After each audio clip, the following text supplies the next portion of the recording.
ಹುರ್ನದ ಹೋಳಿಗೆ ಅಂತ ಹೇಳ್ತೀವಿ ಅಥವಾ ಒಬ್ಬಟ್ಟು ಅಂತ ಹೇಳ್ಬೋದು ಅಥವಾ ಕಡಲೆ ಬೀಜದ ಹೋಳಿಗೆ ಅಂತ ಹೇಳ್ಬೋದು ಅಥವಾ ಪುರನ್ ಪೋಳಿ ಅಂತ ಹೇಳ್ಬೋದು ಅಥವಾ ಬೆಂಗಾಲ್ ಗ್ರಾಮ್ ಸ್ವೀಟ್ಸ್ ಅಂತ ಕೂಡ ಹೇಳ್ಬೋದು. ಸೊ ನೀವು ಯಾವ ಥರ ಕರಿತೀರಾ ಅನ್ನೋದನ್ನು ಕೂಡ ಕಮೆಂಟ್ ಬಾಕ್ಸಲ್ಲಿ ಹೇಳಿ. ಬಟ್ ನಮ್ಮ ಉತ್ತರ ಕರ್ನಾಟಕದಲ್ಲಂತೂ ಇದನ್ನು ಹುರ್ನದ ಹೋಳಿಗೆ ಅಂತಲೇ ಕರಿತೀವಿ. ಸೊ ತುಂಬ ಪಾರಂಪರಿಕವಾಗಿ ಮಾಡ್ಕೊಂಬಂದಿರುವಂತಹ ಈ ಒಂದು ರೆಸಿಪಿನ ಇವತ್ತು ಹೇಗೆ ಮಾಡೋದು ಅಂತ ನೋಡ್ಕೊಂಬರೋಣ. ಉತ್ತರ ಕರ್ನಾಟಕದಲ್ಲಂತೂ ಎಲ್ಲ ಹಬ್ಬ ಹರಿದಿನಗಳಲ್ಲಾಗಿರ್ಬೋದು, ಮನೆಯಲ್ಲಿ ಕೂಡ ಏನಾದರೂ ಫಂಕ್ಷನ್ ಇದ್ರೂ ಕೂಡ ಈ ರೆಸಿಪಿನ ಮಾಡ್ತಾರೆ. ಎಷ್ಟು ಚೆನ್ನಾಗಿ ಸಾಫ್ಟಾಗಿ ಬಂದಿದೆ ಅಂತ ನೀವು ನೋಡ್ಕೋಬಹುದು. ಸೊ ಹಾಗಿದ್ರೆ ತಡ ಯಾಕೆ, ಈ ರೆಸಿಪಿನ ಇವತ್ತು ಹೇಗೆ ಮಾಡೋದು ಅಂತ ನೋಡ್ಕೊಂಬರೋಣ. ಅಲ್ಲಿವರೆಗೂ ನೀವು ನಮ್ಮ ಚಾನಲ್ಗೆ ಹೊಸಬರಾಗಿದ್ದರೆ ಚಾನಲನ್ನು ಸಬ್ಸ್ಕ್ರೈಬ್ ಮಾಡಿ ಮತ್ತು ಪಕ್ಕದಲ್ಲೇ ಬರೋ ಬೆಲ್ ಐಕಾನನ್ನು ಪ್ರೆಸ್ ಮಾಡಿ ಅಂತ ಹೇಳ್ತಾ ಇದ್ದೀನಿ. ವಿಡಿಯೋನ ಶೇರ್ ಮಾಡಿ, ಸ್ಕಿಪ್ ಮಾಡದೆ ನೋಡಿ ಮತ್ತು ಲೈಕ್ ಮಾಡಿ. So welcome back to Anuradha's kitchen ವೀಕ್ಷಕರೇ. ಇವತ್ತು ಹುರ್ನದ ಹೋಳಿಗೆ ಮಾಡಲು ನಾನು 1 ಬೌಲ್ ಆಗುವಷ್ಟು ಕಡಲೆ ಬೀಜನ ತೊಗೊಂಡಿದ್ದೀನಿ.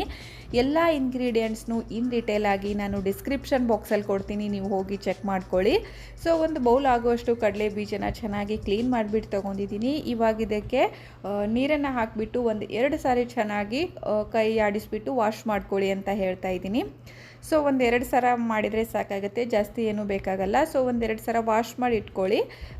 ಇದಾದಮೇಲೆ ಇದಕ್ಕೆ 4 ಗ್ಲಾಸ್ ನೀರನ್ನು ಹಾಕಬೇಕಾಗುತ್ತೆ. 1 ಬೌಲು ಕಡಲೆ ಬೀಜನ ತೊಗೊಂಡಿದ್ದೀನಿ. ಸೊ ಅದಕ್ಕೆ 4 ಗ್ಲಾಸ್ ಆಗುವಷ್ಟು ನೀರನ್ನು ಹಾಕ್ತಾಯಿದ್ದೀನಿ. ನೀವು ಕಡಲೆ ಬೀಜನ ಎಷ್ಟು ತೊಗೋತೀರೋ ಅಷ್ಟರ ಮೇಲೆ ನೀರಿನ ಪ್ರಮಾಣ ಡಿಪೆಂಡ್ ಆಗುತ್ತೆ ಅಂತ ಹೇಳ್ಬೋದು.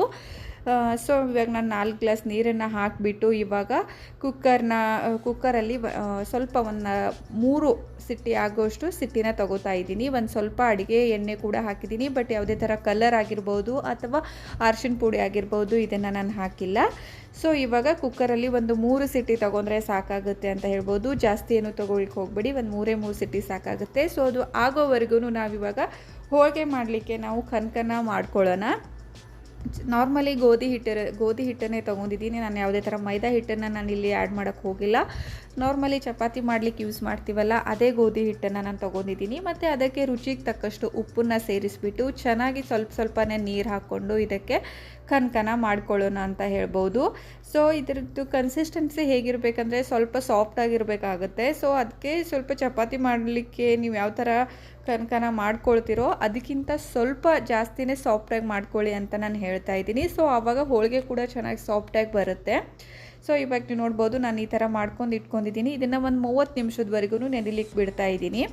30 ಮಿನಿಟ್ಸ್ವರೆಗೂ ಇದನ್ನು ನೆನೆಲಿಕ್ಕೆ ಬಿಡ್ತಾ ಇದ್ದೀನಿ. ಸೊ ಅಲ್ಲಿವರೆಗೂ ಈ ಕಡೆ ನಾವು ಹೂರ್ಣನೂ ಕೂಡ ರೆಡಿ ಮಾಡ್ಕೊಳ್ಳೋಣ ಅಂತ ಹೇಳ್ಬೋದು. ಇವಾಗ ನಾನು ಕುಕ್ಕರಲ್ಲಿ 3 ವಿಸಿಲನ್ನು ತಗೊಂಡ್ಬಿಟ್ಟು ಸ್ವಲ್ಪ ಕುಕ್ಕರ್ ಆರಿದ ಮೇಲೆ ಇದನ್ನು ತೆಗೆದು ತೋರಿಸ್ತಾ ಇದ್ದೀನಿ. ಬೇಳೆ ಎಷ್ಟು ಚೆನ್ನಾಗಿ ಬೆಂದಿದೆ ಅಂತ ನೀವು ನೋಡ್ಬೋದು. ನಾನು ಇವಾಗ ತೋರಿಸ್ತಾ ಇದ್ದೀನಿ ಕೈಯಿಂದ, ಎಷ್ಟು ಚೆನ್ನಾಗಿ ಸಾಫ್ಟ್ ಆಗಿದೆ ಅಂತ ನೋಡ್ಬೋದು. ಸೊ ಇಷ್ಟಾದರೆ ಸಾಕಾಗುತ್ತೆ. ಜಾಸ್ತಿ ಕೂಡ ಬೇಯಿಸ್ಲಿಕ್ಕೆ ಹೋಗಬೇಡಿ. ಜಾಸ್ತಿ ಬೇಯಿಸಿದರೆ ಹೂರ್ಣ ಸ್ವಲ್ಪ ಸಾಫ್ಟ್ ಆಗಿಬಿಡುತ್ತೆ, ಅಥವಾ ಕಡಿಮೆ ಬೇಯಿಸಿದ್ರು ಕೂಡ ಹೋಳಿಗೆ ಚೆನ್ನಾಗಿ ಬರಲ್ಲ ಅಂತ ಹೇಳ್ಬೋದು. ಸೊ ಈ ಥರ ಮೀಡಿಯಮಲ್ಲಿ ಇರಬೇಕಂತ ಹೇಳ್ತಾ ಇದ್ದೀನಿ. ಸೊ ಇದಾದಮೇಲೆ ಇದರಲ್ಲಿರುವಂತಹ ನೀರನ್ನ ತೆಗೆದುಬಿಟ್ಟು ಚೆನ್ನಾಗಿ ಬೇಳೆನ ಒಂದು ಸೈಡಲ್ಲಿ ಮಾಡ್ಕೊಳ್ಳೋಣ. ಇದರಿಂದ ನಾವು ಸಾಂಬಾರು ಕೂಡ ಮಾಡ್ಕೋಬಹುದು. ಈ ರೆಸಿಪಿ ನಿಮಗೆ ಬೇಕನ್ನೋದಾದರೆ ಕಮೆಂಟ್ ಬಾಕ್ಸಲ್ಲಿ ತಿಳಿಸಿ. ನೆಕ್ಸ್ಟ್ ವಿಡಿಯೋದಲ್ಲಿ ನಾನು ಅದನ್ನು ನಿಮಗೆ ಶೇರ್ ಮಾಡ್ತೀನಿ, ಆ ರೆಸಿಪಿನ ಹೇಗೆ ಮಾಡೋದು ಅಂತ. ಸೊ ಈ ಥರ ಸಾಫ್ಟ್ ಆದರೆ ಸಾಕಾಗುತ್ತೆ. ಇದನ್ನು ನಾವು ಯಾವ ಕುಕ್ಕರಲ್ಲಿ ಬೇಯಿಸ್ಕೊಂಡಿದ್ವೋ ಅದೇ ಕುಕ್ಕರಿಗೆ ನಾನು ಮತ್ತೆ ಹಾಕಿಬಿಟ್ಟು ಸೊ ಸಕ್ಕರೆನ ಹಾಕ್ತಾಯಿದ್ದೀನಿ. ನೀವು ಬೇಕಿದ್ದರೆ ಬೆಲ್ಲ ಕೂಡ ಹಾಕ್ಕೋಬೋದು. ನಾನಿಲ್ಲಿ 1/4 ಕಪ್ ಬೇಳೆನ ತೊಗೊಂಡಿದ್ದೀನಲ್ಲ ಅದರಿಂದ ಸ್ವಲ್ಪ ಕಡಿಮೆ 1/4 ಆಗುವಷ್ಟು ಸಕ್ಕರೆನ ಹಾಕ್ತಾಯಿದ್ದೀನಿ. ನೀವು ಬೇಕಿದ್ದರೆ ಜಾಸ್ತಿ ಕಡಿಮೆ ಕೂಡ ಮಾಡ್ಕೋಬೋದು. ಇಟ್ಸ್ ಡಿಪೆಂಡ್ಸ್ ಅಪಾನ್ ನೀವು ಯಾವ ಥರ ಸ್ವೀಟನ್ನ ತಿಂತೀರಾ ಅದ್ರ ಮೇಲೆ ಡಿಪೆಂಡ್ ಆಗಿರುತ್ತೆ ಅಂತ ಹೇಳ್ಬೋದು. ಸೊ ನಾನಿಲ್ಲಿ ತೊಗೊಂಡಿರುವಂತಹ ಬೇಳೆ ಮತ್ತು ಸಕ್ಕರೆ ಕ್ವಾಂಟಿಟಿಯಲ್ಲಿ ಹೇಳಬೇಕಾದ್ರೆ ಇದು ಮೀಡಿಯಮ್ ಸ್ವೀಟ್ ಆಗುತ್ತೆ ಅಂತ ಹೇಳ್ತಾ ಇದ್ದೀನಿ. ನಿಮಗೆ ಸ್ವಲ್ಪ ಜಾಸ್ತಿ ಬೇಕಂದರೆ ಜಾಸ್ತಿ ಹಾಕ್ಕೊಳ್ಳಿ, ಕಡಿಮೆ ಬೇಕಂದರೆ ಕಡಿಮೆ ಹಾಕ್ಕೊಳ್ಳಿ, ಪರವಾಗಿಲ್ಲ.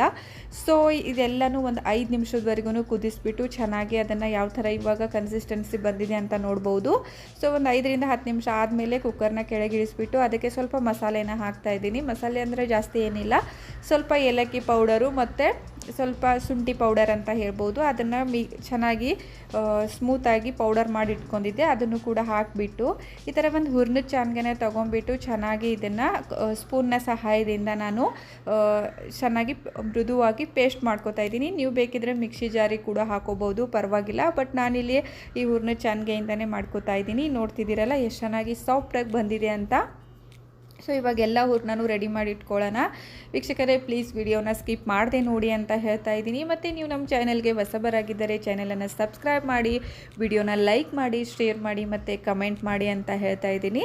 ಸೊ ಇವಾಗ ಎಲ್ಲ ಹೂರ್ಣ ಕೂಡ ರೆಡಿ ಆಯಿತು ಅಂತ ಹೇಳ್ತಾ ಇದ್ದೀನಿ. ಇದನ್ನು ಚೆನ್ನಾಗಿ ಒಂದ್ಸಲ ಕೈಯಿಂದ ಮಿಕ್ಸ್ ಮಾಡ್ಕೊಂಬಿಟ್ಟು ಉಂಡೆಗಳನ್ನು ಮಾಡಿಟ್ಕೊಳ್ಳೋಣ. ಹೂರ್ಣದ ಉಂಡೆಗಳನ್ನು ಮಾಡಿಟ್ಕೊಳ್ಳೋಣ. ನೀವು ಯಾವ ಥರ ಅಂದರೆ ದೊಡ್ಡದಾಗಿ ಮಾಡ್ತಿದ್ರೆ ದೊಡ್ಡದಾಗಿ ಮಾಡ್ಕೊಳ್ಳಿ. ಈ ಥರ ನಾನು ತೋರಿಸ್ತಾ ಇದ್ದೀನಲ್ಲ, ಈ ಥರ. ಇಲ್ಲಾಂದರೆ ಚಿಕ್ಕ ಚಿಕ್ಕ ಹೋಳಿಗೆನ ಮಾಡ್ಕೋರಾದರೆ ಚಿಕ್ಕ ಚಿಕ್ಕದಾಗಿ ಮಾಡ್ಕೊಳ್ಳಿ ಅಂತ ಹೇಳ್ತಾ ಇದ್ದೀನಿ. ಸೊ ನಾನಿಲ್ಲಿ ದೊಡ್ಡದಾಗಿಯೇ ಮಾಡ್ಕೋತಾ ಇದ್ದೀನಿ. ಈ ಥರ ಎಲ್ಲನೂ ಹೂರ್ಣದ ಉಂಡೆಗಳನ್ನು ಮಾಡಿ ಇಟ್ಕೊಳ್ಳೋಣ. ನೀವು ನೋಡ್ತಿರ್ಬೋದು ವಿಡಿಯೋದಲ್ಲಿ ಎಷ್ಟು ಚೆನ್ನಾಗಿ ಕಲರ್ ಕೂಡ ಬಂದಿದೆ ಅಂತ. ನಾನಿಲ್ಲಿ ಯಾವುದೇ ಥರದ ಏನಂದರೆ ಥರ್ಮರಿಕ್ ಆಗಿರ್ಬೋದು ಅಥವಾ ಫುಡ್ ಕಲರ್ ಆಗಿರ್ಬೋದು ಇದನ್ನು ಹಾಕಿಲ್ಲ ಅಂತ ಹೇಳ್ತಾ ಇದ್ದೀನಿ. ನ್ಯಾಚುರಲಾಗಿ ಕಲರ್ ಕೂಡ ಬಂದಿದೆ ಅಂತ ನೀವು ನೋಡ್ಬೋದು. ಸೊ ಇವಾಗ ನಾನು ತೊಗೊಂಡಿರೋ ಬೇಳೆಯಲ್ಲಿ 7ರಿಂದ 8 ದೊಡ್ಡದಾಗಿರೋ ಹೋಳಿಗೆನ ಆರಾಮಾಗಿ ಮಾಡ್ಕೋಬೋದು. ನೀವು ಕೂಡ ನೋಡ್ತಾ ಇದ್ದೀರಾ. ಇದಾದಮೇಲೆ ಈ ಕಡೆ ಒಂದು ಸ್ವಲ್ಪ ಕುಕ್ಕಿಂಗ್ ಆಯಿಲನ್ನು ಹಾಕೊಂಡು ನಾವು ನಾದಿಟ್ಕೊಂಡಿರುವಂತಹ ಕನಕನ ಚೆನ್ನಾಗಿ ಸಾಫ್ಟಾಗಿ ಮಿತ್ಕೊಳ್ಳೋಣ ಫ್ರೆಂಡ್ಸ್. ಇವಾಗ ನಾನು ಮೊದಲಿಗೆ ಎಣ್ಣೆ ಹಚ್ಚಿಟ್ಟಿರಲಿಲ್ಲ, ಅದೇ ಸ್ವಲ್ಪ ನಾದ್ಕೊಂಡು ಹಾಗೆ ನೆನ್ಲಿಕ್ಕೆ ಬಿಟ್ಟಿದ್ದೆ. ಇವಾಗ ಎಣ್ಣೆ ಹಚ್ಚಿಬಿಟ್ಟು ಸ್ವಲ್ಪ ಚೆನ್ನಾಗಿ ಸ್ಮೂತಾಗಿ ಮಾಡ್ಕೋತಾ ಇದ್ದೀನಿ. ಅದ್ರ ಕನ್ಸಿಸ್ಟೆನ್ಸಿ ಕೂಡ ಯಾವ ಥರ ಇದೆ ಅಂತ ನೀವು ನೋಡ್ಬೋದು, ನಿಮಗೆ ಗೊತ್ತಾಗ್ತಿರ್ಬೋದು. ಇಷ್ಟು ಸಾಫ್ಟಾಗಿ ಬೇಕಾಗುತ್ತೆ. ಸೊ ಹೋಳಿಗೆ ಕೂಡ ತುಂಬ ಸಾಫ್ಟಾಗಿ ಬರುತ್ತೆ ಈ ಥರ ಮಾಡ್ಕೋದ್ರಿಂದ. ಸೊ ಈ ಥರ ಚೆನ್ನಾಗಿ ಇದನ್ನು ಮಾಡ್ಕೋಬೇಕಾಗುತ್ತೆ. ಸಾಫ್ಟಾಗಿ ಒಂದ್ಸಲ ಮಿತ್ಕೊಂಡ್ಬಿಟ್ಟು ಇವಾಗ ಇದ್ರದ್ದು ಉಂಡೆಗಳನ್ನು ಮಾಡ್ಕೊಳ್ಳೋಣ, ಹೂರ್ಣದ ಉಂಡೆಗಳನ್ನು ಮಾಡ್ಕೊಳ್ಳೋಣ. ಸೊ ಇದನ್ನು ಒಂದು ಕಡೆ ಸೈಡಲ್ಲಿ ತೆಗೆದಿಟ್ಕೊಂಡು ಸ್ವಲ್ಪ ಚಿಕ್ಕ ಚಿಕ್ಕದಾಗಿರುವಂತಹ ಪೀಸ್ನ ತೊಗೊಂಡ್ಬಿಟ್ಟು, ಚಪಾತಿ ಮಾಡ್ಲಿಕ್ಕೆ ತೊಗೋತೀವಲ್ಲ ಈ ಥರ ಸ್ವಲ್ಪ ಚಿಕ್ಕದಾಗಿರುವಂತಹ ಪೀಸ್ನ ತೊಗೊಂಡು ಸ್ವಲ್ಪ ಹಿಟ್ಟನ್ನು ಹಚ್ಕೊಂಡು ಹೂರ್ಣದ ಉಂಡೆನ ಇದರಲ್ಲಿ ತುಂಬಬೇಕಾಗುತ್ತೆ. ಈ ಥರ ತುಂಬ ಈಸಿಯಾಗಿ ಬಂದುಬಿಡುತ್ತೆ. ಬಟ್ ಇದು ಏನಂದರೆ ನೀವು ಕನಕನ ಯಾವ ಥರ ಮಾಡ್ಕೋತಿರಲ್ಲ ಅದ್ರ ಮೇಲೆ ಡಿಪೆಂಡ್ ಆಗುತ್ತೆ. ಗಟ್ಟಿ ಆದರೆ ಸ್ವಲ್ಪ ಚೆನ್ನಾಗಿ ಬರೋದಿಲ್ಲ ಅಂತ ಹೇಳ್ಬೋದು. ಹೋಳಿಗೆ ಕೂಡ ಸಾಫ್ಟ್ ಆಗೋದಿಲ್ಲ. ಬಟ್ ಸ್ವಲ್ಪ ಸಾಫ್ಟ್ ಆದರೆ ಹೋಳಿಗೆ ಕೂಡ ಸಾಫ್ಟ್ ಆಗುತ್ತೆ ಮತ್ತು ಮಾಡಲಿಕ್ಕೆ ಕೂಡ ಈಸಿ ಅಂತ ಹೇಳ್ಬೋದು. ಹೂರ್ಣ ಮತ್ತು ಕನಕದ ಎರಡೂ ಕನ್ಸಿಸ್ಟೆನ್ಸಿ ಕೂಡ ಸಿಮಿಲರ್ ಆಗಿರಬೇಕು. ಒಂದು ತುಂಬ ಮೃದುವಾಗಿರೋದು, ಒಂದು ಸ್ವಲ್ಪ ಗಟ್ಟಿಯಾಗಿರೋದು, ಈ ಥರ ಆದರೆ ಚೆನ್ನಾಗಿ ಬರೋದಿಲ್ಲ. ಸೊ ಈ ಥರ ನಾನು ಸಾಫ್ಟಾಗಿ ಆರಾಮಾಗಿ ನೋಡ್ತಿರ್ಬೋದು ಎಷ್ಟು ಚೆನ್ನಾಗಿ ತುಂಬ ಆರಾಮಾಗಿ ಉಳ್ಳೆಗಳನ್ನು ಮಾಡ್ಕೋತಾ ಇದ್ದೀನಿ. ಇವಾಗ 2ನೇ ಉಳ್ಳೆಗಳನ್ನು ಮಾಡ್ಕೋತಾ ಇದ್ದೀನಿ. ಸೊ ಈ ಥರ ತುಂಬ್ಕೊಂಡ್ಬಿಟ್ಟು ಮೇಲ್ಗಡೆ ಏನು ಸ್ವಲ್ಪ ಹಿಟ್ಟು ಉಳಿಯುತ್ತಲ್ಲ ಕನಕ, ಅದನ್ನು ಕೂಡ ರಿಮೂವ್ ಮಾಡ್ಕೋತಾ ಇದ್ದೀನಿ. ಸೊ ಈ ಥರ ರಿಮೂವ್ ಮಾಡ್ಕೊಳ್ಳಿ ಅಂತ ಹೇಳ್ಬೋದು. ಎಷ್ಟು ಆರಾಮಾಗಿ ಬರ್ತಾ ಇದೆ ಅಂತ ಕೂಡ ನೋಡ್ಕೋಬೋದು. ಎಷ್ಟು ಚೆನ್ನಾಗಿ ಕಾಣ್ತಾ ಇದೆ ದೊಡ್ಡದಾಗಿ ಅಂತ ಕೂಡ ನೋಡ್ಕೋಬೋದು. ಸೊ ನೋಡ್ತಿದ್ದೀರಲ್ಲ, ಇವಾಗ ನಾನು ಒಂದು 2 ಉಳ್ಳೆಗಳನ್ನು ನಿಮಗೆ ಚೆನ್ನಾಗಿ ಏನಂದರೆ ತುಂಬಿಟ್ಟು ತೋರಿಸ್ತಾ ಇದ್ದೀನಿ. ಇವಾಗ ಹೋಳಿಗೆನೂ ಕೂಡ ಮಾಡ್ಕೊಳ್ಳೋಣ. ಸ್ವಲ್ಪ ಹಿಟ್ಟನ್ನು ತೊಗೊಂಡಿದ್ದೀನಿ, ಗೋಧಿ ಹಿಟ್ಟನ್ನು, ಅದನ್ನೇ ಹಚ್ಚಿಬಿಟ್ಟು ಸ್ವಲ್ಪ ಚೆನ್ನಾಗಿ ಈ ಥರ ಚಪಾತಿ ಲಡಿಸ್ತೀವಲ್ಲ ಇದೇ ಥರ ಚೆನ್ನಾಗಿ ರೌಂಡಾಗಿ ಲಡಿಸ್ಕೊಳ್ಳಿ ಅಂತ ಹೇಳ್ತಾ ಇದ್ದೀನಿ. ಆದಷ್ಟು ಎಡ್ಜಸ್ನ ಚೆನ್ನಾಗಿ ತಿಳುವಾಗಿ ಮಾಡ್ಕೊಳ್ಳಿ, ಅಂದರೆ ಚೆನ್ನಾಗಿರುತ್ತೆ ಹೋಳಿಗೆ ತಿನ್ನಲಿಕ್ಕೆ ಅಂತ ಹೇಳ್ಬೋದು. ಸೊ ಈ ಥರ ದೊಡ್ಡದಾಗಿ ರೌಂಡಾಗಿ ನಾನು ಎಷ್ಟು ಚೆನ್ನಾಗಿ ಲಡಿಸ್ಕೊಂಡಿದ್ದೀನಿ ಅಂತ ನೋಡ್ಕೋಬೋದು. ಸೊ ಹಾಗಿದ್ರೆ ತಡ ಯಾಕೆ, ಇದನ್ನು ಬೇಯಿಸ್ಕೊಳ್ಳೋಣ ಅಂತ ಹೇಳ್ತಾ ಇದ್ದೀನಿ. ಈ ಕಡೆ ನಮ್ಮ ಹಂಚು ಕೂಡ ಒಂದು ಇಟ್ಬಿಟ್ಟು ರೆಡಿ ಆಗಿದೆ, ನೋಡ್ತಾ ಇದ್ದೀರಿ ನೀವು ವಿಡಿಯೋದಲ್ಲಿ. ಸೊ ಒಂದು ಹಂಚನ್ನ ಇಟ್ಬಿಟ್ಟು ಅದು ಕೂಡ ಬಿಸಿಯಾಗಿದೆ. ಅದಕ್ಕೆ ಹೋಳಿಗೆನ ಹಾಕಿಬಿಟ್ಟು ಚೆನ್ನಾಗಿ ಫ್ರೈ ಮಾಡ್ಕೊಳ್ಳೋಣ ಅಂತ ಹೇಳ್ತಾ ಇದ್ದೀನಿ, ಬೇಯಿಸ್ಕೊಳ್ಳೋಣ ಫ್ರೆಂಡ್ಸ್. ಇದಕ್ಕೆ ನೀವು ತುಪ್ಪ ಬೇಕಾದರೂ ಹಚ್ಕೋಬೋದು ಅಥವಾ ಎಣ್ಣೆ ಬೇಕಾದರೂ ಹಚ್ಕೋಬೋದು. ನಾನು ಕುಕ್ಕಿಂಗ್ ಆಯಿಲನ್ನೇ ಬಳಸ್ತಾ ಇದ್ದೀನಿ. ಸೊ ನೋಡ್ತಿದ್ದೀರಲ್ಲ ಯಾವ ಥರ ಚೆನ್ನಾಗಿ ಕಾಣ್ತಾ ಇದೆ ಅಂತ. ನೀವು ಥಂಬ್ನೇಲಲ್ಲಿ ನೋಡಿರ್ಬೋದು ಎಷ್ಟು ಚೆನ್ನಾಗಿ ಉಬ್ಬಿ ಹೋಳಿಗೆ ಬರ್ತಾ ಇದೆ ಅಂತ ಹೇಳ್ಬಿಟ್ಟು. ನಾನು ಥಂಬ್ನೇಲಲ್ಲಿ ಫೋಟೋ ಕೂಡ ಅಪ್ಲೋಡ್ ಮಾಡಿದ್ದೀನಿ, ನೀವು ಹೋಗಿ ಚೆಕ್ ಮಾಡಿರ್ತೀರಾ ಅಂತ ಅನ್ಕೋತೀನಿ. ಸೊ ಈ ಥರ ಚೆನ್ನಾಗಿ ಒಂದು 2ರಿಂದ 3 ಸಾರಿ ಇದನ್ನು ತಿರುವಿ ಹಾಕಿಬಿಟ್ಟು ಚೆನ್ನಾಗಿ ಬೇಯಿಸ್ಕೋಬೇಕಾಗುತ್ತೆ.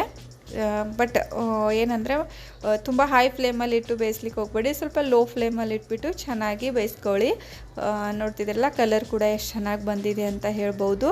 ಸೊ ನೀವು ಕೂಡ ಇದನ್ನು ಟ್ರೈ ಮಾಡಿ ನೋಡಿ ಅಂತ ಹೇಳ್ತಾ ಇದ್ದೀನಿ. ಮನೇಲಿ ಎಲ್ಲರೂ ಇಷ್ಟಪಟ್ಟು ತಿಂತಾರೆ. ತುಪ್ಪ ಅಥವಾ ಏನಂದರೆ ಹಾಲಿನ ಜೊತೆಗೆ ಇದು ತುಂಬ ಚೆನ್ನಾಗಿರುತ್ತೆ ಅಂತ ಹೇಳ್ಬೋದು ತಿನ್ನಲಿಕ್ಕೆ.